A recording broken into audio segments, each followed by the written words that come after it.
Olá pessoal, nesse vídeo nós vamos ver como que o BlueJ nos ajuda a identificar quando acontece um erro de execução no nosso programa.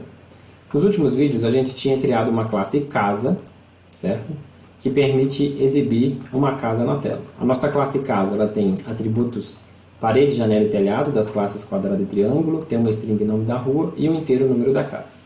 Ela tem um construtor, um método interno aqui chamado dentro do construtor, métodos para exibir, esconder, mover a casa e obter o nome da rua e o número da casa, ok? Então eu vou compilar aqui, né, só para a gente recordar como que a gente usa. A gente cria um objeto aqui, vou chamar de minha casa, vou falar que ele é da rua principal, uma casa na rua principal número 100, e eu posso clicar com o botão direito e mandar exibir a nossa casa, ok? Só para vocês verem que está tudo funcionando normalmente. Mas suponha que quando eu criei a classe casa, eu tivesse esquecido de criar o objeto telhado. Ok? Então eu vou comentar essa linha, certo? Para simular que eu tivesse esquecido de criar o objeto telhado. O que vai acontecer?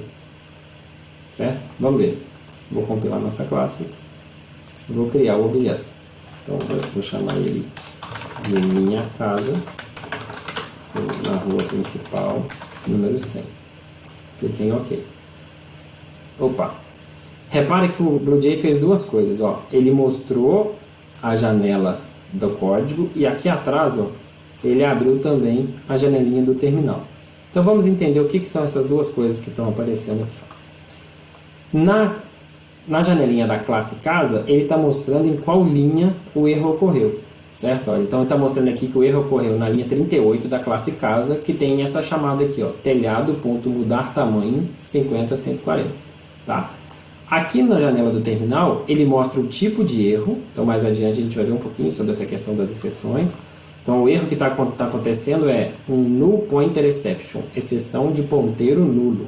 Tá? Nos próximos vídeos vocês vão ver que Java tem ponteiro. Né? Mas basicamente o que ele está dizendo é o seguinte, ó, que a gente não criou o objeto telhado, certo? Então o atributo telhado ele está nulo.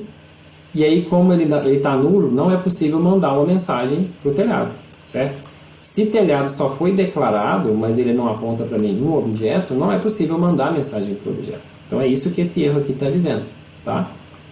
Além disso, aqui no terminal, ó, ele mostra que é na classe casa, no método posicionar partes da casa, que está no arquivo casa.java na linha 38. Tá? Então mesmo que não tivesse aberto essa janelinha da classe aqui, ó, aqui dá para a gente ver onde que o erro aconteceu.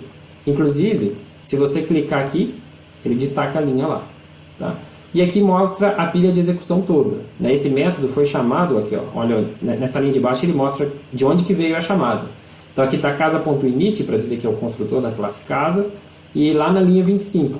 Então foi chamado o construtor porque a gente estava criando um objeto da classe casa, e aí ele na linha 25 chamou o método posicionar parte casa, e na linha 38 ocorreu o erro. Tá? Então essa dica é interessante para vocês, ajudar vocês. É muito comum na hora que a gente está desenvolvendo acontecer um erro de execução e a gente fica meio perdido sobre o que está acontecendo. Ok? Eu vou simular aqui um outro erro qualquer, só para a gente terminar. Então eu vou voltar aqui a declaração do teclado, para isso não dar erro. E eu vou lá no mover horizontal lento e vou fazer uma coisa idiota aqui. Eu vou dividir distância por zero. Tá? Vou declarar uma variável A que recebe distância dividida por zero. Claro que não existe divisão por zero, isso vai dar erro. Mas é de propósito só para causar o problema, né, para a gente ver como que se comporta o BlueJ. Então eu vou compilar a classe, vou criar o objeto minha casa de novo, na rua principal, número 100. E agora eu vou clicar com o botão direito aqui, ó, e vou chamar o método mover horizontal lento, onde eu coloquei aquela divisão por zero. Tá, ok? Vou clicar aqui, vou falar que ele vai mover por 100 unidades. Dou OK e opa, deu erro. Aconteceu a mesma coisa, ó, ele abriu a janela da classe, mostrou na linha onde está o erro. E aqui ele diz qual que é o erro, ó, exceção aritmética, divisão por zero. Ok? E mostra em qual método e que foi na linha 59 da classe casa.java. Tá certo? Bom, então isso aí é só uma dica para vocês conseguirem usar o BlueJ bem aí. Programação sem acontecer erro durante a programação é impossível. Assim, a parte da vida de programar é você lidar com os erros e corrigi-los. Tá ok? É isso. Até mais.